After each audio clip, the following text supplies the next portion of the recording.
Hey, what's up, everyone? This is Coach Chris Knighton, and I'm recording another episode of the Knighton Runs Podcast.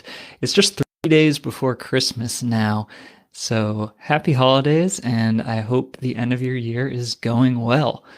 Today I'm going to be talking a little bit about how to stay active during this period of time with a lot of family visits and travel going on.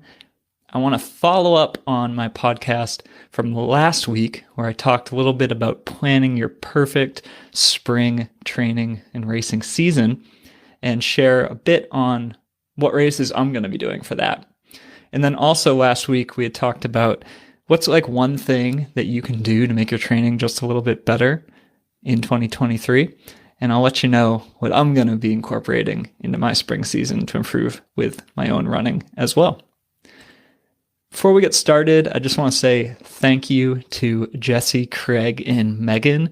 You all signed up for the Knighton Runs training group within the past few weeks, and I hope that you found great resources in there and will get help along your journey from me and my community. Reach out whenever you have questions as your training goes on. If you'd like to get an awesome training plan that you can follow along with in the spring, whether you're training for a marathon, half, or shorter race distance like I will be, you can sign up for the Knighton Runs training group at patreon.com/KnightonRuns. You help support the show and get really, really great support for your training. I think of the training group as kind of a hybrid between just winging it and going out there on your own with your training and full one-on-one coaching like I do with my one-on-one athletes. Also want to give a few shout outs to 3 members of the Knighton Runs community who had either a really great race performance in the past few weeks or just did something cool out there on a run. And shout out to Sarah. She's a member of the Knighton Runs training group, and she ran her first BQ at the Dallas Marathon using one of the training plans that I have in the Knighton Runs training group. So congrats to Sarah. She sent me a nice message afterwards saying that she followed the 3 C's. First third of the race, stay comfortable. Middle third, build your confidence. And final third, compete. That's the approach I take when I coach how to run just about any distance race. Sarah said it worked really, really well. And in the final miles, when her race got tough, she really dug deep and thought of all those people who supported her along the way in her training. She said that was really helpful for her. So great job, Sarah. And I'm excited. Hopefully you get into Boston when registration time comes. Also wanted to give a shout out to Sam from the Knighton Lions. He set the course record at the Manchester, New Hampshire 4-miler, the ugly sweater 4-miler. So a bunch of us did holiday races around this time, and it's always cool to come away with a win and a course record. Good job, Sam. And just a little bit of cool good news. You know, I always think that as runners, we spend a lot of time out in our neighborhood and kind of seeing what's going on in the area.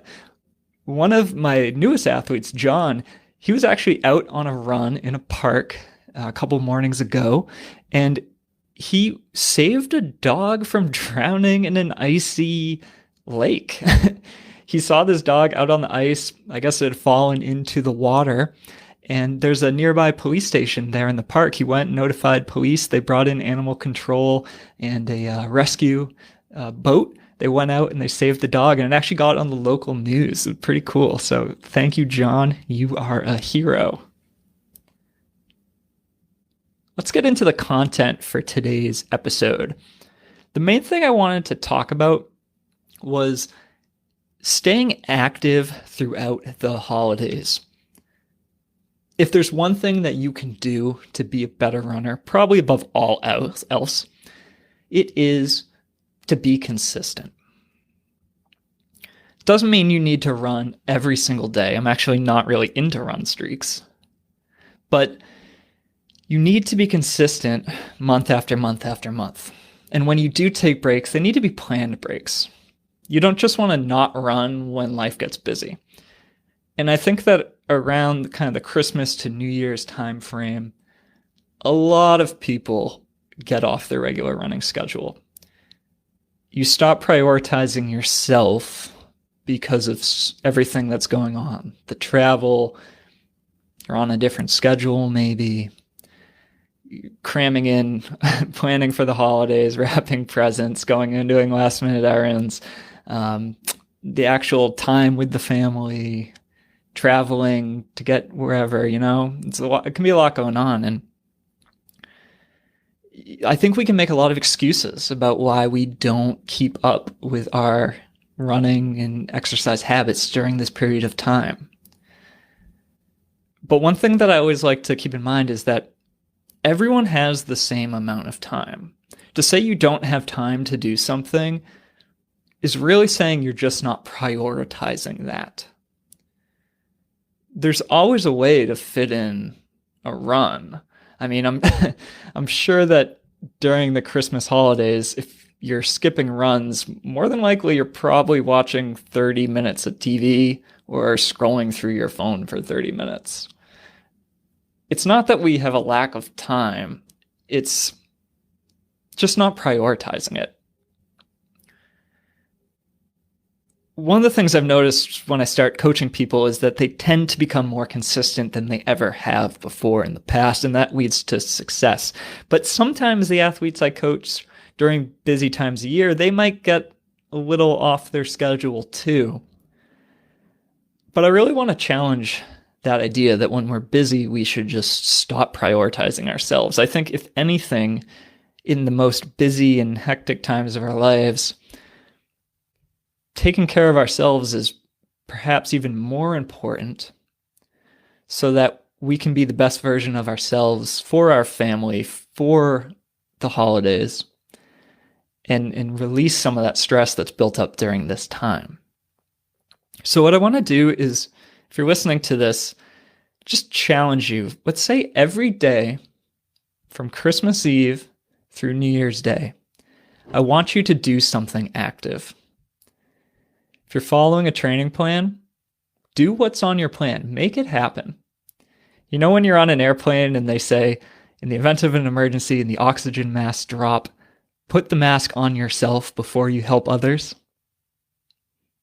It's because you need to take care of yourself first so that you're able to help others. If you don't do your runs, if you neglect your health, if you neglect your mental clarity during this time, how are you going to be the best version of yourself throughout the holidays, for your kids, for your family, and as you travel? Stick to your plan. That's my challenge to you during this time. If you have a rest day, then get outside for 30 minutes and go for a walk. But do something. Stay active through this period. And if you're active from Christmas Eve through New Year's Day, that's a week that you've established a great routine that you're going to be able to continue into the new year as you really start focusing on your spring race goals. So accept my challenge, give it a try. The only run you regret is the run that you missed and didn't do.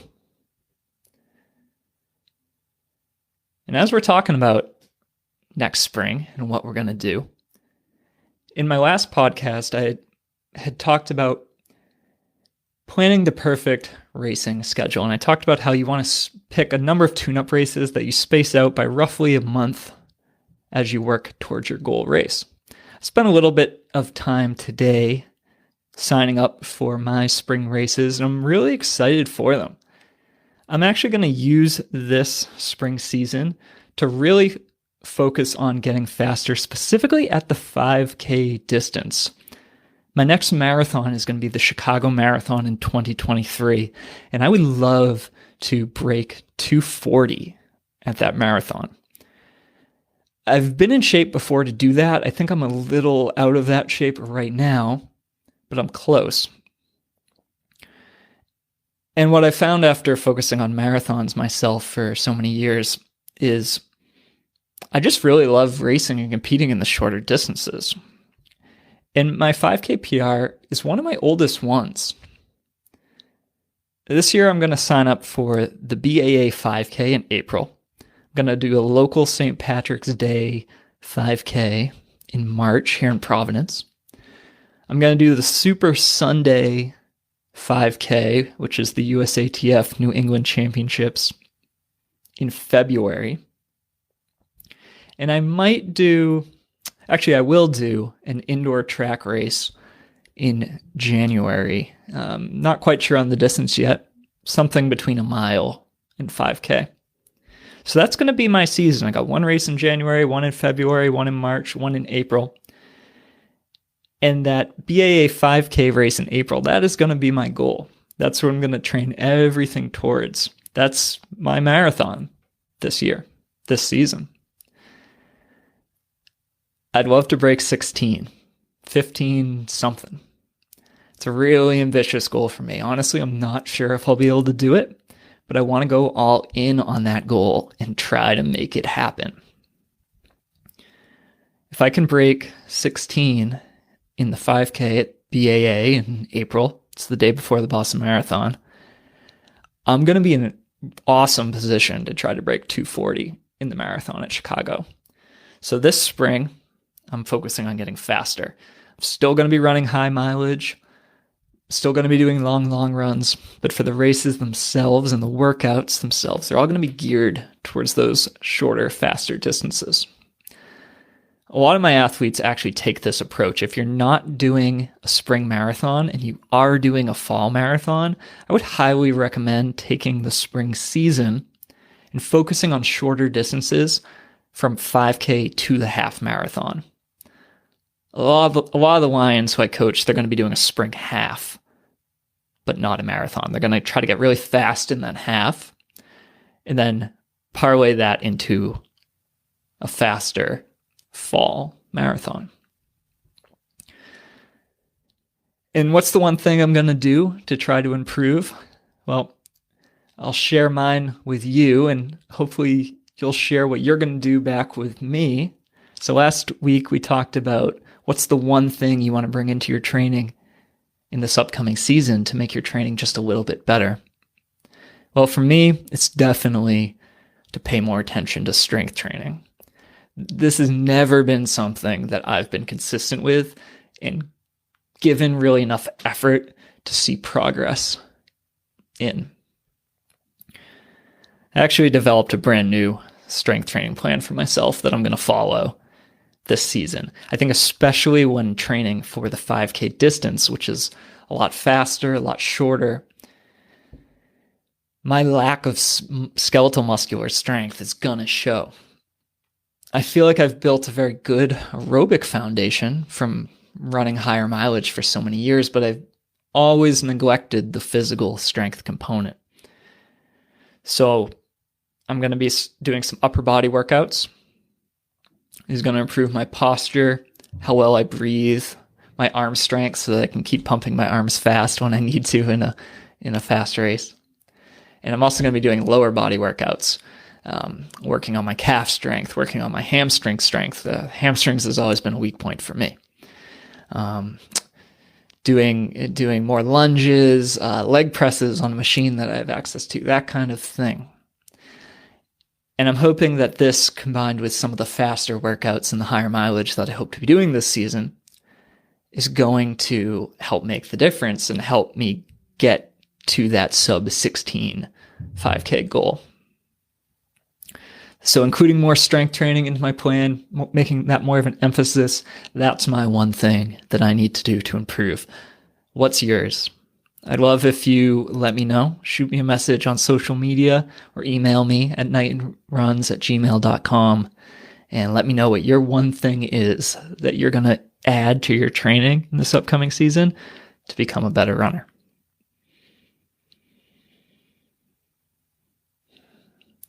Last thing I wanted to touch on before I end the podcast today is today I announced what the next Knighton Runs team race is going to be. So if you're in the New England area, and specifically Cambridge, Massachusetts, on February 12th, 2023, our next team race is going to be the Super Sunday 5-miler and 5K in Cambridge, Mass. It's an awesome race. For the last 3 years, we've sent a whole bunch of our athletes to compete there. I've run it myself. I actually won the 5K last year, and I'm going back to run the 5K again. But this year, I don't think I'll win the 5K. This year, the 5K is actually the USATF New England 5K Road Championships. So it's going to be one of the most competitive 5Ks around this spring. So for an athlete like me, I tend to be more towards the front of the pack. I'm going to get great competition. And no matter where you are in expected finishing time, this is going to be a really popular event this year. So it's going to be a great one to come together for. If you're running a spring half or marathon, doing either the 5K or the 5-mile distance is a great February tune-up race to do. So if you'd like to come join us, you can sign up. It's racemenu.com. You can find the registration for the race. I'll put the link in the details, the show notes for this podcast. And you can join Team Knighton Lions upon registration, and hope to see you there. It's going to be a lot of fun. They have a pretty fun after party afterwards, so we'll probably hang out, get together at that after party. It's on site after the race is done. All right, folks, that's all I got for today. Again, I want to challenge you to be active during the holidays this year. Don't let being busy and the stress of all the travel and family responsibility keep you from doing what you need to do to take care of yourself. You want to take care of yourself so that you can be the best person you can be for your family, for your kids, throughout all the holidays. Keep running, keep active, do your strength. If you've got a rest day, just still get outside and walk. Do something. I want to challenge you to be as active as you can throughout this period. You know, if you take one day off, that can often turn into 2 days off. And then after 2 days off, it's kind of hard to get back into the habit. So that my challenge to you is stay active through this period. And that's it. I'll be back next week. I hope you all have a Merry Christmas, and I'll talk to you before the new year.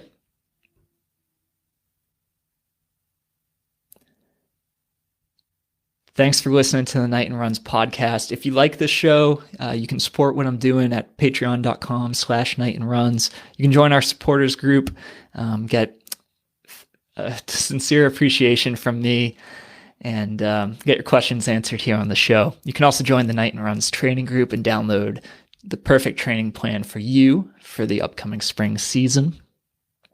When you follow those plans, you'll be able to join our community as well. So any questions that you have over the course of your training, you can just ask me in our private Facebook group or ask any other members in the training group, and they can chime in and help you out too. It's a great hybrid between just kind of winging it totally on your own and full one-on-one coaching. I also have, I'd say, 1 or 2 more open spots for one-on-one coaching if you're interested in that for the upcoming year.